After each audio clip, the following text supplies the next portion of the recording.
വാ. നിനക്ക് പേടി തോന്നുന്നുണ്ടോ? ഇല്ല. എന്തുകൊണ്ട്? ഞാൻ തെറ്റൊന്നും ചെയ്തിട്ടില്ല. തെറ്റും ശരിയും ആപേക്ഷികമാണ്. നിന്റെ തെറ്റ് എനിക്ക് ശരിയാവാം, എന്റെ ശരി നിനക്ക് തെറ്റായി കാണാം. വേദാന്തം പ്രസംഗിക്കാനല്ല ഞാൻ നിന്നെ കാണാൻ തീരുമാനിച്ചത്. എന്റെ പ്രശ്നം പപ്പയാണ്, പപ്പ മാത്രം. ഒരു പെൺകുട്ടി ജനിക്കുന്ന നാൾ തൊട്ട് അച്ഛന്റെയും അമ്മയുടെയും മനസ്സിലൊരു കനൽ ചൂട് നീറാൻ തുടങ്ങും. പ്രാപ്തനെന്ന് തോന്നുന്ന ഒരാളെ കണ്ട് കയ്യിലേൽപ്പിച്ച് അവളെ പടിയിറക്കുമ്പോഴാണ് ആ തീയണയുന്നത്. പക്ഷെ വിധിയുടെ കള്ളക്കളി പോലെ ഒട്ടും ദയ കാണിക്കാതെ, തിരിഞ്ഞൊരു വട്ടം പോലും നോക്കാതെ, ജന്മം കൊടുത്ത് ഊട്ടി വളർത്തി വലുതാക്കിയവരുടെ നെഞ്ചിലെ കനലിലേക്ക് ഒരു പെട്ടി വെടിമരുന്ന് വാരി എറിഞ്ഞിട്ട് ഏതെങ്കിലും ഒരു പന്ന നായിന്റെ മോന്റെ കൂടെ ഒരു ദിവസം അവൾ ഇറങ്ങിപ്പോവും. പറയാം, പ്രസംഗിക്കാം ആദർശങ്ങൾ, കാലണയ്ക്ക് വില പോലും ഇല്ലാത്ത പുരോഗമന ആശയങ്ങൾ. അവൾ ഇൻഡിവിജ്വലാണ്. അവളുടെ ലൈഫ്, ഡ്രീംസ്, അവളുടെ ഫ്യൂച്ചർ തേങ്ങാ കൊലയാണ്. കുപ്പായം ഊരി എറിയുന്ന ലാഘവത്തോടെ അവൾ ഊരി വലിച്ചെറിഞ്ഞ 2 പായ് ജന്മങ്ങൾ, അച്ഛനും അമ്മയും. പപ്പയ്ക്ക് ഞാൻ ഈ രണ്ടുമാണ്. എനിക്ക് അനിയത്തിയല്ല, മകൾ. അങ്ങനെ ഞാൻ വളർത്തി വലുതാക്കിയ പപ്പ എന്നെ കരയിക്കാനാണ് ഭാവമെങ്കിൽ, അതിന് നീയാണ് കാരണമെങ്കിൽ, ഈ മണ്ണിൽ ഞാൻ നിന്നെ ചവിട്ടി താഴ്ത്തും. പപ്പയുടെ ഏട്ടന് തെറ്റി. 2 വിഡ്ഢിക്കുട്ടികളല്ല ഞാനും പപ്പയും. പരസ്പരം റെസ്പെക്ട് ചെയ്യുന്ന നല്ല 2 സുഹൃത്തുക്കൾ. അതിനപ്പുറത്തേക്കൊന്നും അത് വളർന്നിട്ടില്ല, വളരാൻ ഞാൻ അനുവദിക്കില്ല. ആരെയും ഭയന്നിട്ടല്ല, പപ്പയോടുള്ള എൻ്റെ സ്നേഹക്കൂടുതൽ കൊണ്ട് തന്നെയാണത്. ഒരറ്റത്തു നിന്നും തീ പിടിച്ചു തുടങ്ങിയ വീട്ടിലാണ് ഞാനിന്ന് ജീവിക്കുന്നത്. ഒരിക്കലും പപ്പയെ അവിടേക്ക് വിളിച്ചുകൊണ്ട് ഞാൻ ദ്രോഹിക്കില്ല. പ്രേമം മനുഷ്യനെ അന്ധനാക്കും എന്നൊക്കെ പറയുന്ന റൊമാൻറ്റിക് സ്റ്റുപ്പിഡിറ്റിയിൽ എനിക്ക് വിശ്വാസമില്ല. ജീവിതം തന്നെയാണ് വലിയ കാര്യം, പിന്നെ പണവും. എനിക്കതറിയാം. അവൾക്ക് പിന്മാറാനാവില്ല എന്ന് പറഞ്ഞാൽ? അവൾക്ക് എന്നെ ഒരുപാട് ഇഷ്ടമാണെന്ന് എനിക്കറിയാം.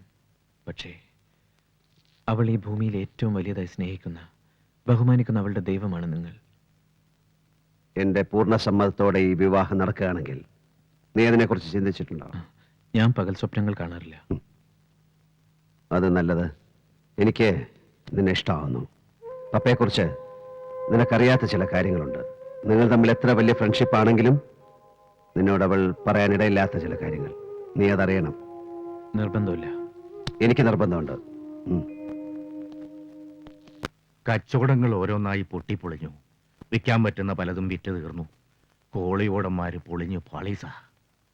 സ്ഥിതി പരമേശ്വരന് നല്ലവണ്ണം അറിയാം. എന്നിട്ടും ഈ ബന്ധത്തിന് തയ്യാറായല്ലോ. അതെന്റെ മോന്റെ പുണ്യം. പക്ഷെ ഒന്നുണ്ട് പരമേശ്വരൻ, അവൻ നല്ലവനാ. മൂത്തവന്റെ മാതിരി ബുദ്ധി തിരിഞ്ഞിട്ടില്ല.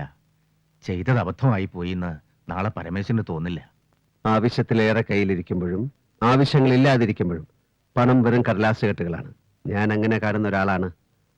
വായിൽ സ്വർണ്ണക്കരണ്ടിയുമായിട്ട് പിറന്നു വീണവനൊന്നുമല്ല ഞാൻ. ആരുടെയോ കർമ്മഫലം കൊണ്ടോ ഇന്നീ കഴിയുന്ന നിലയിൽ എത്തിച്ചേർന്നു. പപ്പയും നന്ദനും തമ്മിൽ ഇഷ്ടത്തിലാണെന്നറിഞ്ഞു. നന്ദനെ കണ്ട് സംസാരിച്ചപ്പോൾ അവരുടെ ആഗ്രഹത്തിൽ തെറ്റില്ല എന്നെനിക്ക് ബോധ്യമായി. അത്രേ ഉള്ളൂ. ഈ പണവും തറവാടത്വവും ഒക്കെ മറക്കാൻ കഴിയേണ്ട കാര്യങ്ങളാണ്. അവർ രണ്ടുപേരും മത്സരിച്ച് ചെലവഴിച്ചാൽ പോലും തീർക്കാൻ ബുദ്ധിമുട്ടുള്ളത്ര പരമേശ്വരന്റെ കയ്യിലുണ്ട്. അറിയാം, ശരിക്കറിയാം. പക്ഷെ അവനൊരു ജോലി ഉണ്ടാവുക, അതിൽ നിന്ന് 10 രൂപ അവൻ സമ്പാദിക്കുക, എന്നിട്ട് ഭാര്യയെ പോറ്റുക. എന്റേത് ഒരു പഴയ മനസ്സാ. അങ്ങനൊരു സാഹചര്യം ഇന്നില്ലല്ലോ എന്നുള്ള മനപ്രയാസമുണ്ട്. ആകെയുള്ള വഴി ആ ഹോട്ടൽ തുറക്കാൻ പറ്റിയാൽ അവനത് നോക്കി നടത്തായിരുന്നു. പക്ഷെ എന്താ ചെയ്യാ? ഈ ലേബർ പ്രോബ്ലംസ് യൂണിയൻ ലീഡേഴ്സിനെ പിടിച്ച് നേരെയാക്കിയെടുത്തൂടെ? അതുകൊണ്ടും കാര്യമില്ലല്ലോ. അതിന്റെ ഡോക്യുമെന്റ്സ് മുഴുവൻ പാടൂക്കാരൻ കുഞ്ഞിപ്പാലുവിന്റെ കയ്യിലല്ലേ. പലിശയും പലിശയ്ക്ക് ചേർന്ന് എത്ര ലക്ഷങ്ങളായി എന്ന് എനിക്കറിയില്ല.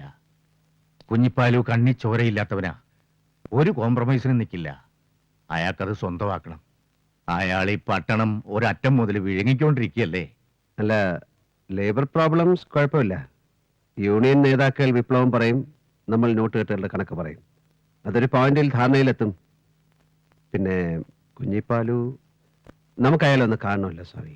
ആ അത് ഞാൻ ഇതിലേ കേട്ടു, ഇതിലേ വിട്ടു. പോട്ടെ പോട്ടെ പോട്ടെ, നടക്കില്ല പരമേശ്വര, നടക്കില്ല. കോളിയോടന്മാരുടെ ഹോട്ടൽ തുറക്കണമെങ്കിൽ കുഞ്ഞിപ്പാല് വിചാരിക്കണം, പക്ഷെ വിചാരിക്കില്ല. ആ ഡോക്യുമെന്റ്സ് തിരിച്ചു കൊടുത്താൽ നിങ്ങൾക്ക് കിട്ടാനുള്ളതിൽ ഒരു ഇൻസ്റ്റാൾമെന്റ് പണം വാങ്ങിയ ശേഷം മാത്രം മതി. അവരത് തുറക്കും. പിന്നെ 4 or 5 തവണകളായിട്ട് അവരാ പണം തിരിച്ചടയ്ക്കും. വേണ്ട, 4-5 തവണ വേണ്ട, ഒറ്റ പേയ്മെന്റിനുണ്ടോന്ന് ചോദിക്കേ. കിട്ടാനുള്ളത് കഴിച്ച് ഒരു വിലയിട്ട് ഞാൻ അങ്ങോട്ട് കൊടുക്കാം. നിങ്ങളൊന്ന് ആലോചിക്കേ. ഞാൻ നാളെ വരാം. ഇനി ഈ കാര്യം ഞാൻ ആലോചിക്കണില്ല. ആലോചിച്ച കാശ് കിട്ടുന്ന എന്തൊക്കെ കാര്യങ്ങൾ ഈ ലോകത്തുണ്ട് പരമേശ്വര. ഞങ്ങള് നാളെ വരാം. വേണ്ട, ഞാൻ നാളെ ഫ്ലൈറ്റിന് മദ്രാസിൽ പോകും. ഫ്ലൈറ്റിന് നാളെ മദ്രാസ് എത്തിയ പിന്നെ ഞാൻ ഫ്ലൈറ്റിന് ചിലപ്പോ ബോംബെക്ക് പോകും, അല്ലെങ്കിൽ ഫ്ലൈറ്റിൽ ഞാൻ മാംഗ്ലൂർക്ക് പോകും, ഇല്ലെങ്കിൽ മറ്റന്നാൾ ഫ്ലൈറ്റിന് ഞാൻ ഇങ്ങോട്ട് വരും. എന്ന് വെച്ച് മറ്റന്നാൾ ഇങ്ങോട്ട് വരണ്ട, വരാം. നമുക്കിരുന്ന് ചില കഥകളൊക്കെ പറഞ്ഞ് കാശ് വെച്ച് ചീട്ട് കളിച്ച് 2 എണ്ണം ഇങ്ങനെ പൂശി ചില ചുറ്റിക്കളികളൊക്കെ പ്ലാൻ ചെയ്ത്, ചുറ്റിക്കളി നടന്നില്ലെങ്കിൽ വേണ്ട, നമുക്ക് വെറുതെ പ്ലാൻ ചെയ്യാലോ. പക്ഷെ പരമേശ്വരൻ ഒരു കമ്പനിക്ക് പറ്റിയ പാർട്ടി അല്ല. ഈ വെള്ളമുണ്ടും ഷർട്ടും ഒക്കെ ഇട്ട് ഇങ്ങനെ എന്ത് വരട്ടെ. പരമേശ്വരൻ പോവാണോ? അതെ, കുഞ്ഞിപ്പാലുവിന് കമ്പനിക്ക് പറ്റിയ ആളാണ് ഞാൻ എന്ന് എനിക്ക് തോന്നുന്ന കാലത്ത് ഞാൻ വരാം. ഓക്കേ.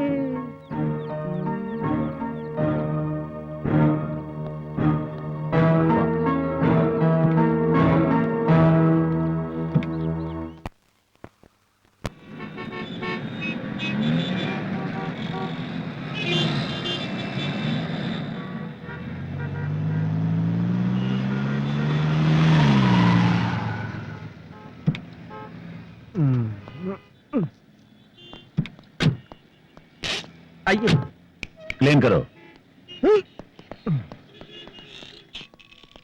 എന്നെ രക്ഷിക്കാൻ വേറൊരാളില്ല ഭായി. ഇന്ന് ഇറാനിയെ കണ്ടില്ലെങ്കിൽ ഞാൻ ബോംബെക്ക് വരുമായിരുന്നു. ഈ ലങ്ക ഷെട്ടി എന്ന് പറഞ്ഞ തെണ്ടി കുഞ്ഞിപ്പാലു. ഹായ് നന്ദകുമാർ. വാട്ട്? ലങ്ക ഷെട്ടി. ആര് പറഞ്ഞു? ഞാൻ പറഞ്ഞു. നെയ്, ഞാൻ ജഗൻ ഭായിയോട് പറഞ്ഞ് എല്ലാം ക്ലിയർ ചെയ്തതാണ്. സബ് കുച്ച് സെറ്റിൽ. സെറ്റിൽഡ് ആയിട്ടില്ല. ഏയ്, ഞാൻ Madras. Anyway I am coming. Okay okay, ഇൻഷാല്ലാ. ചില്ലറ കോളാണെങ്കിലും ഞാൻ വിട്ടുകളയും. ഇത് എന്റെ ഇറാനി 25 കിലോ ഗോൾഡാ. ഗോൾഡിന് പഴയ ഗുണമൊന്നുമില്ല, എന്നാലും. ആ ഇറാനി ஐயா இருக்கா? சரி ஒண்ணு பண்ணு, திருப்பி கூப்பிட சொல்லு. ഇങ്ങോട്ട് വരാൻ പറ. ഇറാനി ഇറാനി தெரியுமா അവർക്ക്? ഇറാനി? ആ, ഞാൻ ഈ പറഞ്ഞതൊന്നും ഇറാനിക്ക് മനസ്സിലായില്ല എന്ന് തോന്നുന്നു. താനിങ്ങനെ കപ്പ കപ്പാന്ന് പറഞ്ഞോണ്ടിരിക്കണ്ട, എനിക്ക് കാര്യം മനസ്സിലായി. എടോ, ഇന്ന് ഇന്ത്യയിൽ നമ്പർ 2 ബിസിനസ് ചെയ്യുന്ന ടോപ്പ് പാർട്ടീസിനെയാണ് താൻ ഇവിടെ കാണാൻ പോകുന്നത്. അതിൽ ഞാൻ തന്നെ പരിചയപ്പെടുത്തുന്ന ആളിന് മാത്രമേ ഇക്കാര്യത്തിൽ തന്നെ സഹായിക്കാൻ പറ്റൂ. പിന്നെ ആ മനുഷ്യനോട് സംസാരിക്കുമ്പോൾ സൂക്ഷിക്കണം, നല്ല റെസ്പെക്ട് വേണം.